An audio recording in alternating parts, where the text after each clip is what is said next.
episode 12 of Building the Box. We're back with our first guest. Oh, is this your first guest? Yeah. I assumed you had someone on before now. No. You're putting me under big pressure now, being the first guest and all that. Yeah. Well, all 60 viewers will. It's just your family and friends. Yeah. My mum 50 times. So, do you want to introduce yourself? Yeah, my name is Jamie Robinson. Also a business owner, multiple business owner. Also a football referee. So That's what people know you best for, isn't it? Refereeing. Yeah, I don't think I'll ever shake that. No. I think no matter what I do in business, I'll always be. Oh, that's the referee. Oh, he also has a business. Yeah. But yeah, that's me. So pretty varied lifestyle. And we've known each other for like 3 years now.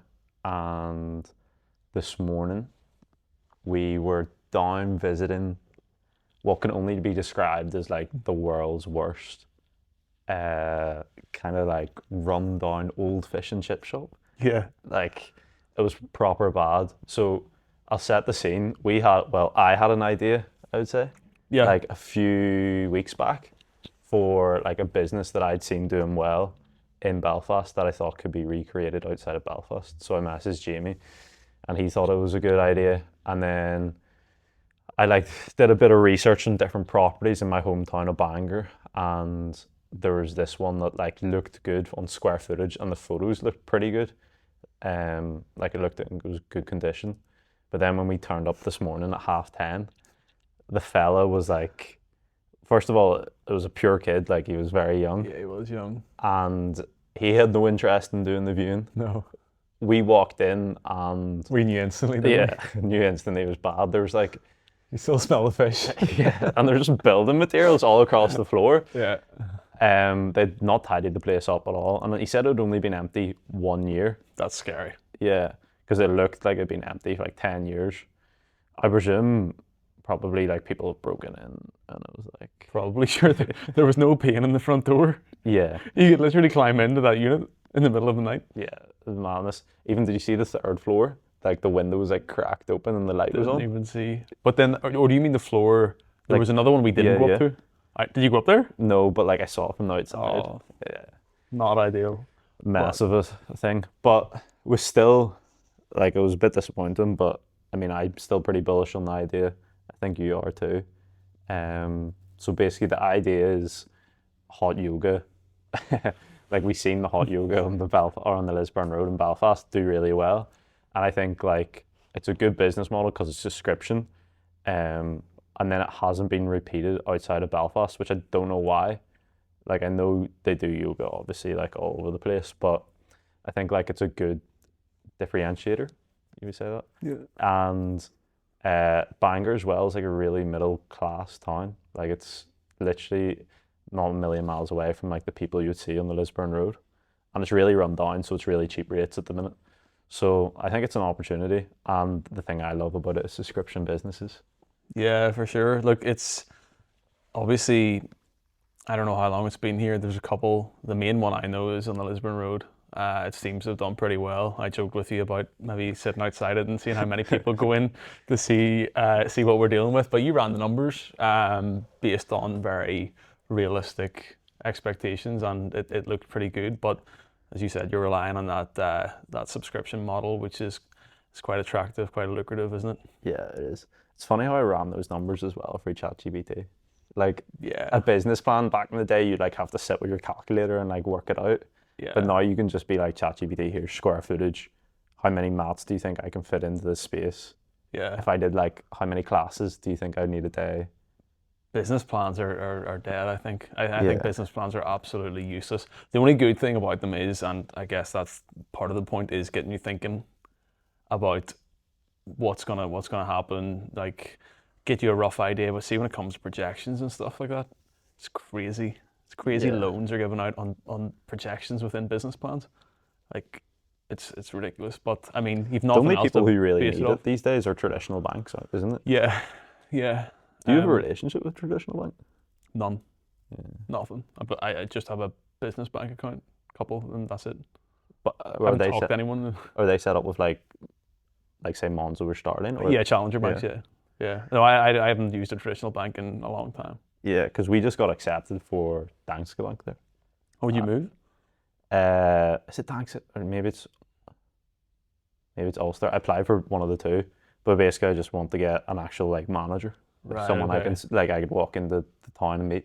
Fair. There's value in that. Yeah, because I think especially like when we want to go down the line and do retail, you could like go down and be like, oh, we look at these rent and stuff like that. Yeah. Can you give us like a really good loan against that? Yeah. That's the only thing I think. And to be fair, like you read a lot of stories about people maybe expanding hospitality businesses or retail businesses, and there's always that picture on the cover of, what was it, good catch. Them, their bank manager, and the property people. Like, it's just standard, isn't it? There's mad ones in town that got like 12 million loans against a business. Crazy, isn't it? But I guess if they have that history of success, then they're. I think there's. I was talking to a guy, actually the owner of Trait Coffee, Mark. Just been talking to him recently, and he was saying that banks are still so cautious about hospitality post-COVID. Oh, really? Even now, which is absolutely insane, but they're still nervous about it. Yeah, because they think another like freak event could happen. Exactly. And they're screwed. Yeah. So that's interesting. It is really interesting. But then what the banks actually lend, like just mortgages, because like sure they don't go anywhere near D2C. No. As far as I know, like you have to go to non-traditional lenders. Which is crazy, by the way. Yeah, because D2C especially, well, again touching on subscription businesses, D2C are so predictable.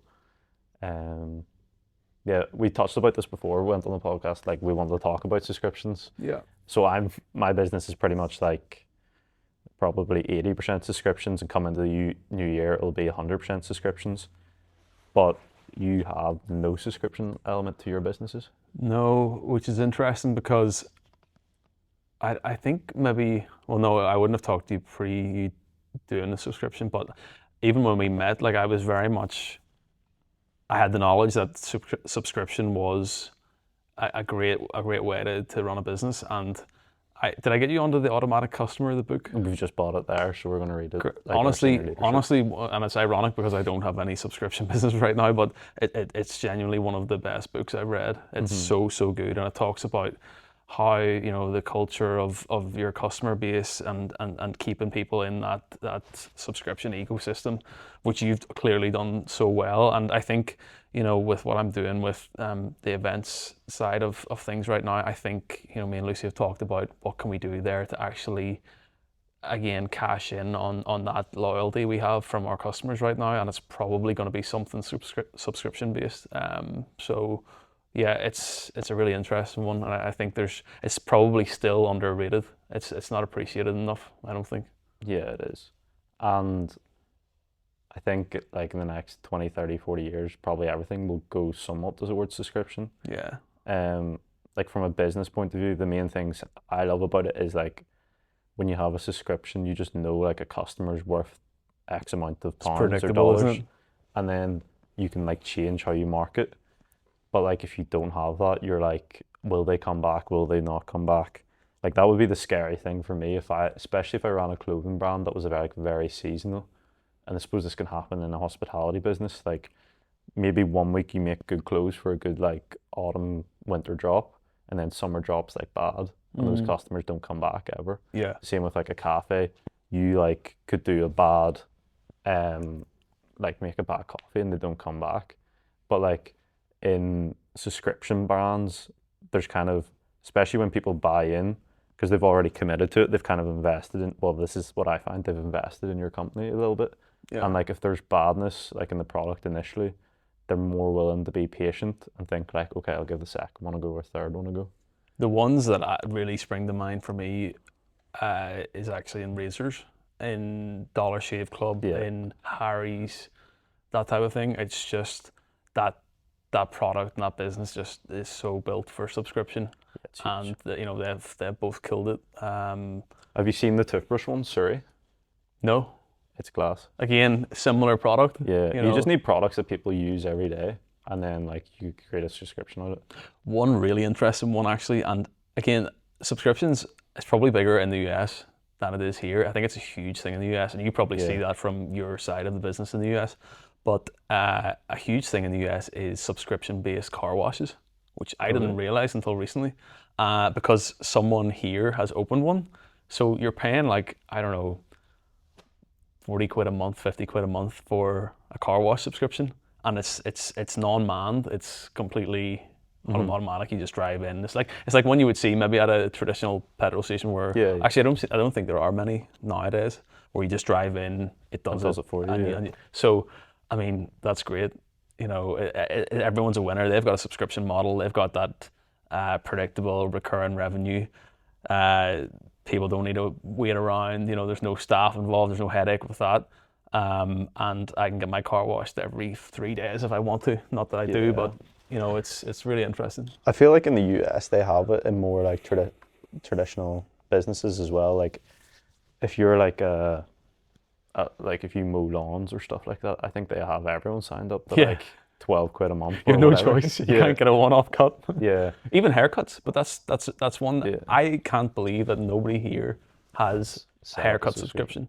Some barber just come out and say, look, I'll do it for, 50 quid a month. You get as many cuts as you want.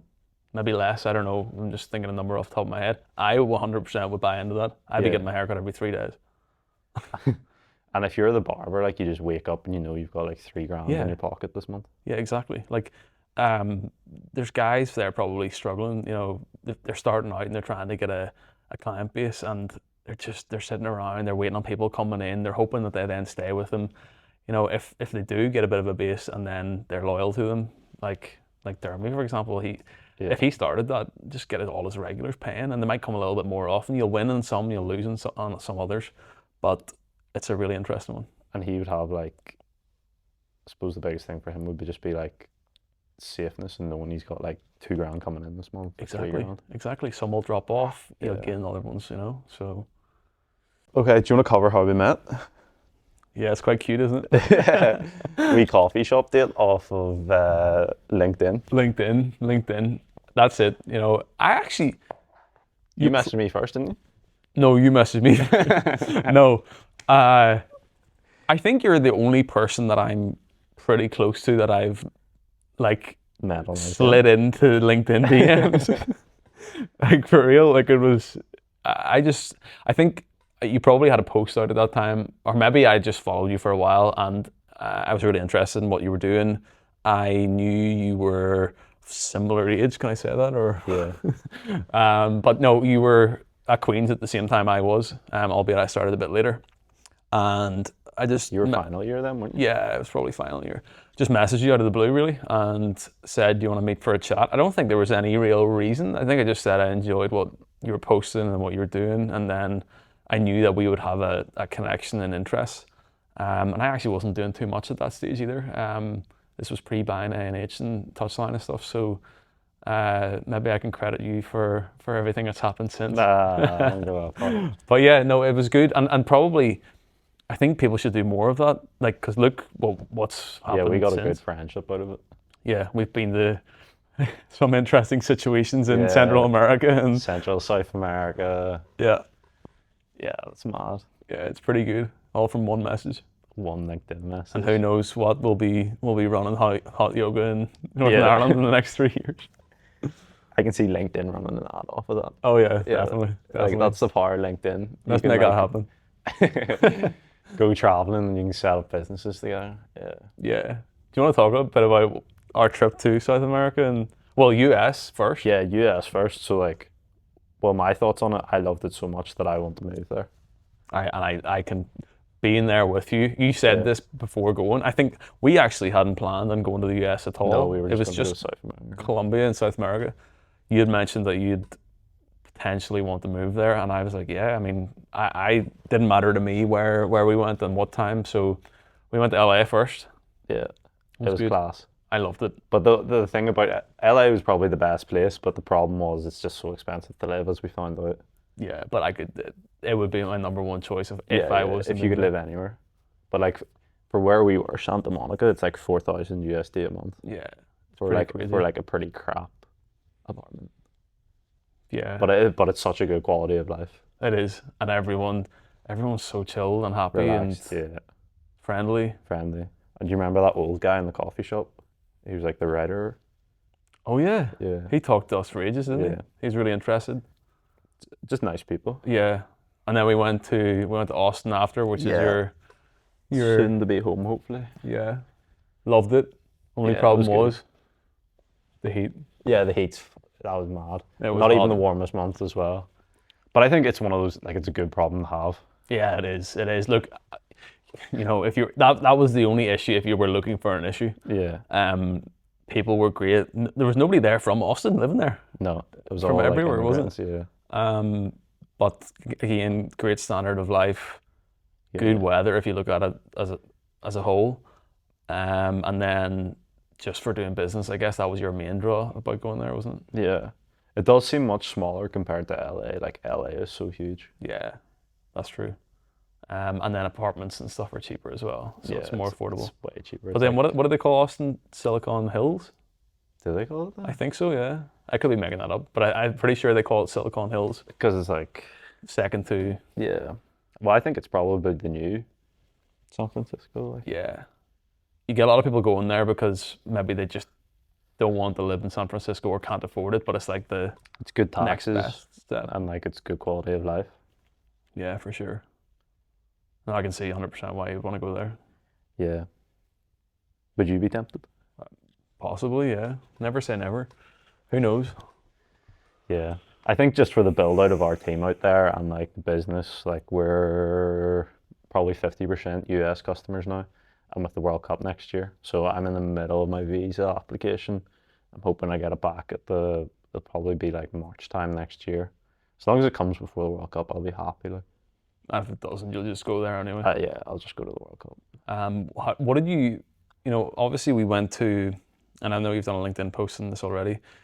Obviously we went to the baseball game in LA, the Dodgers. That was crazy. And so different to ours, Isn't cultures it? and a lot of learning there in terms of just marketing. commercialization. Like Yeah. it was $20 for a beer or something like that. Crazy. And no, people, no hesitation. Yeah, just pay.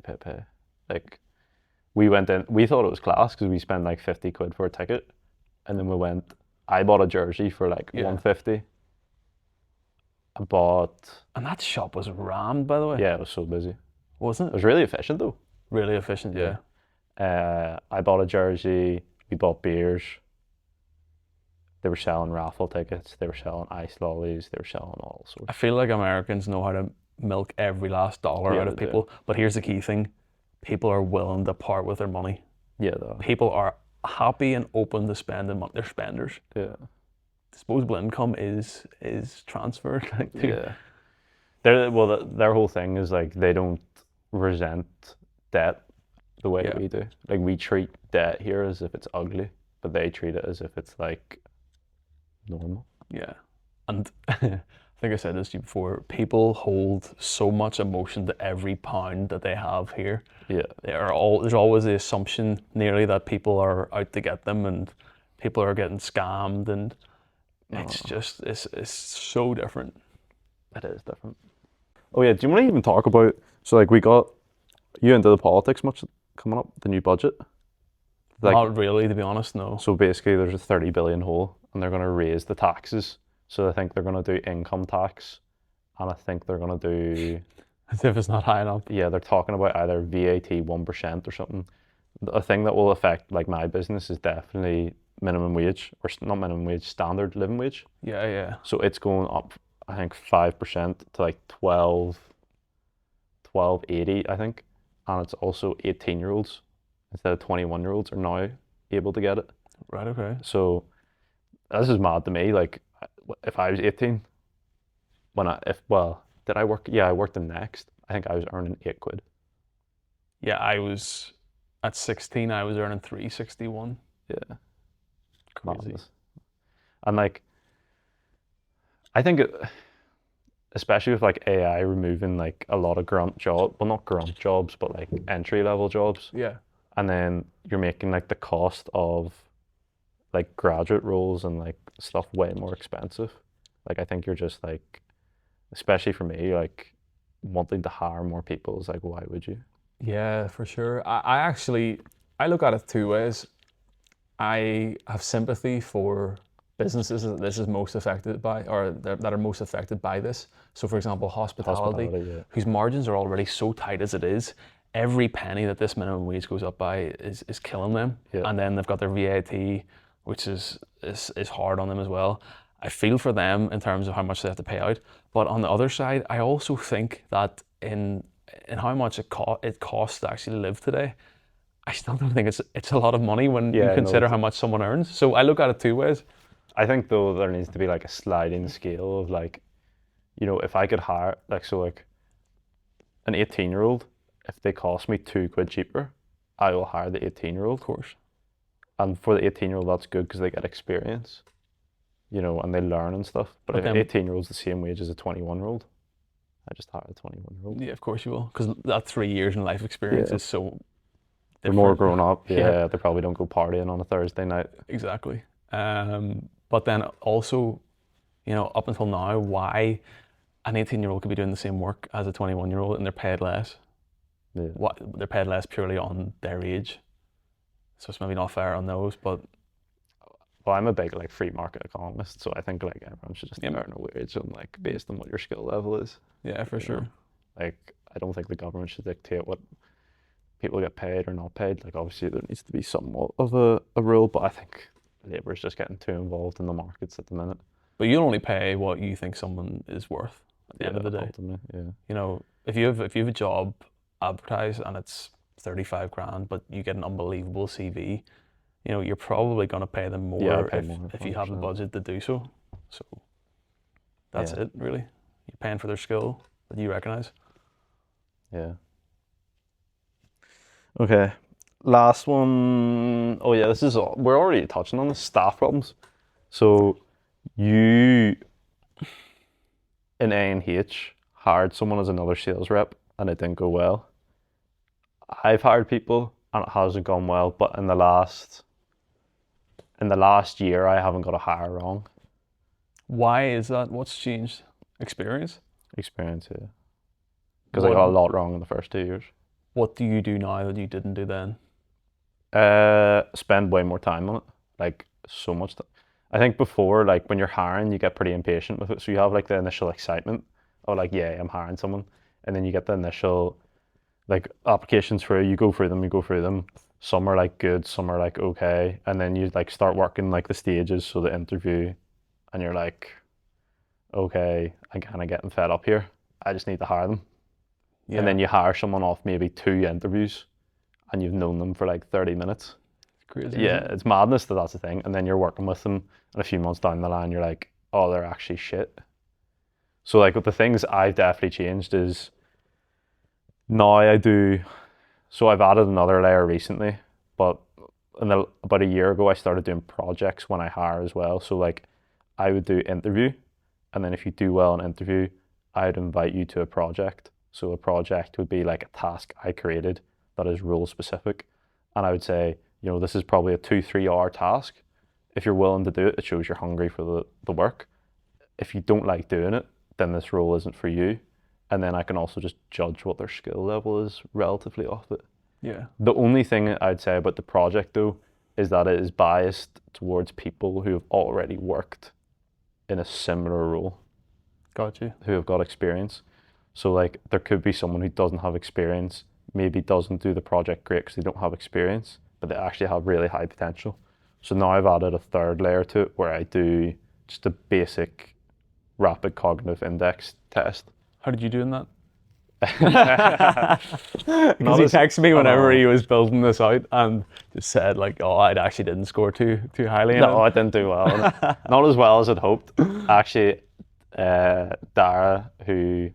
Have you met Dara? Dara who? Dara Cunningham. Yeah, I think so. Yeah, pretty sure I have. He's second year at Queen's now. He's like one of the smartest people I know, just in terms of like book grades and stuff like that. I got him to do the test and he scored 96%. Crazy. And I scored 62. By the way, I'm the second highest person who sat that test. Wow. Out of anyone who sat it so far. Shows you how clever Dara That is ridiculously clever.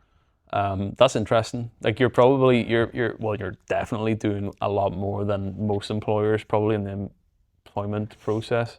But yeah, so from my experience, like yeah, we hired someone for a sales role in NH, and the regret was probably just kept them too long, hoping that something would change. It's kind of like a relationship, you know. You're holding on there, hoping something will change, but you should really have went with your gut instinct early doors. Yeah. But again, you know, What was the you, recruitment process like? Did he come to you or did you go to him? he came to us and we just did the normal, you know, couple of chats. I very much don't like the formal interview process. I mean, I don't know who does that apart from Yeah. corporate jobs nowadays, but had a couple of chats, felt good things,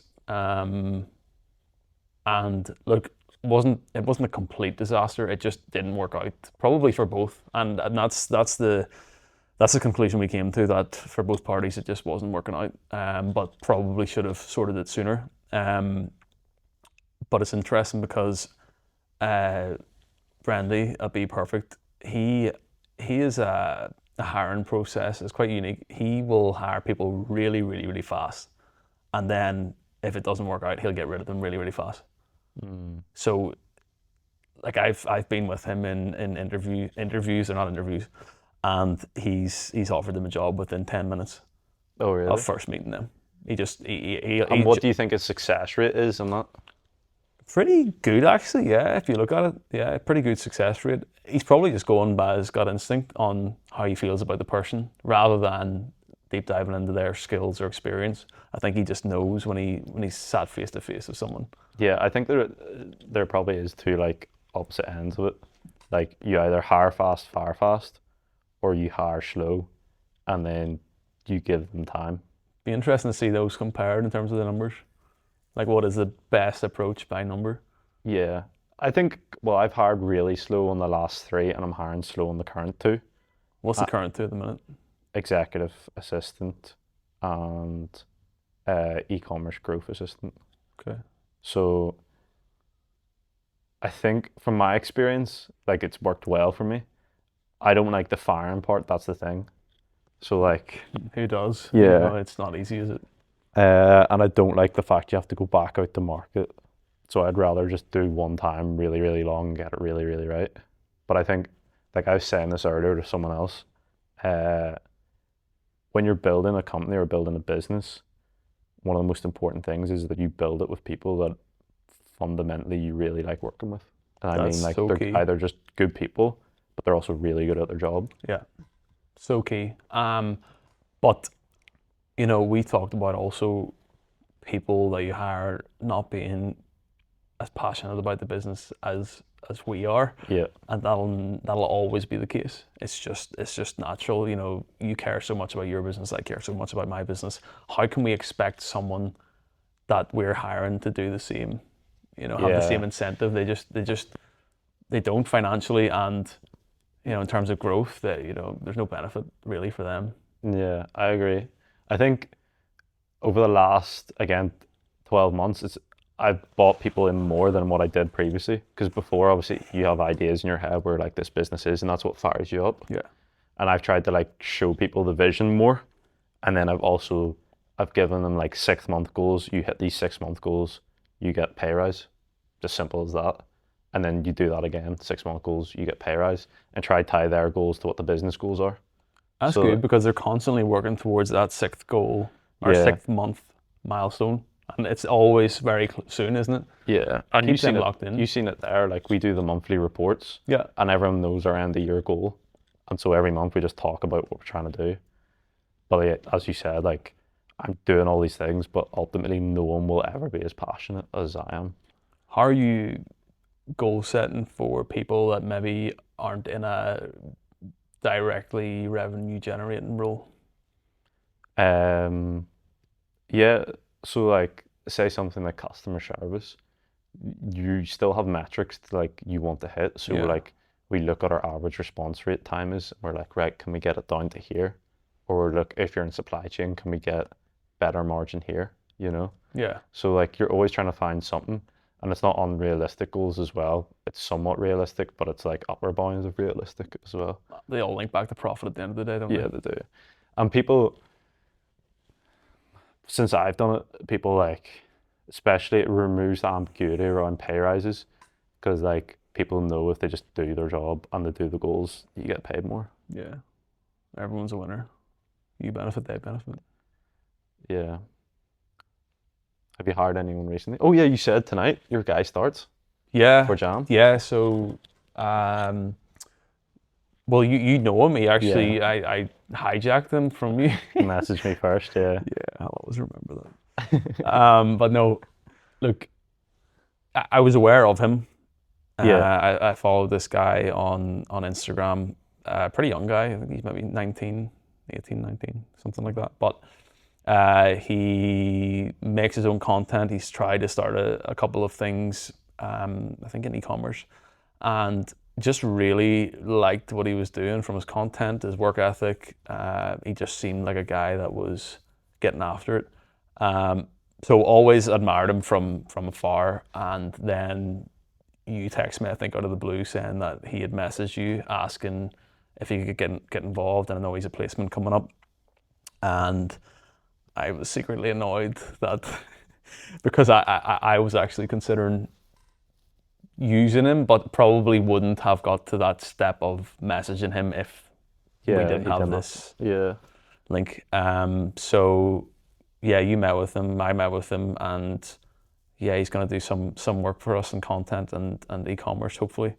But just had a gut feeling from what I was seeing and feeling and seeing when I met him that he was a grafter, and that really appealed to me. So we'll see how it goes. Yeah, I think he'll go far. Yeah. Like I don't think I talked to him, like he doesn't exactly know his path yet, but like I didn't at that age though. no, yeah. I didn't at 25, you know. Yeah. I think I'm probably unique in that like I've been laser focused from very young. You are. Yeah. And that's maybe a different topic for a different day on why I think I've been laser focused. But be interesting to see how it goes tonight. Yeah, it'll be good. Actually, we weren't gonna start him until next week, but we have an event tonight, so just thought here we'll get him down and get him into things. But yeah, it'll be interesting. I think, you know, it's weird how I haven't actually done an official recruitment process there, and I didn't even know we needed a role for this. But sometimes when you see someone, you find something for them, especially if they're passionate about it too. You know, you get good people in, and then you find something for them to do. Goes back to what I was saying earlier. You just want to work with good people. Exactly. Yeah. Exactly. Okay. So I think that's all for now. Episode 12 of Building the Box. If you enjoyed it, we'll do more guests. We'll do Jamie again down the line when, like, there's so much stuff we could cover. Like, that was just general. We could talk here for 8 hours. Yeah. And it wouldn't be an issue, but it was good. Yeah, it was. So thanks for all the support. I'll see you next week. Cheers.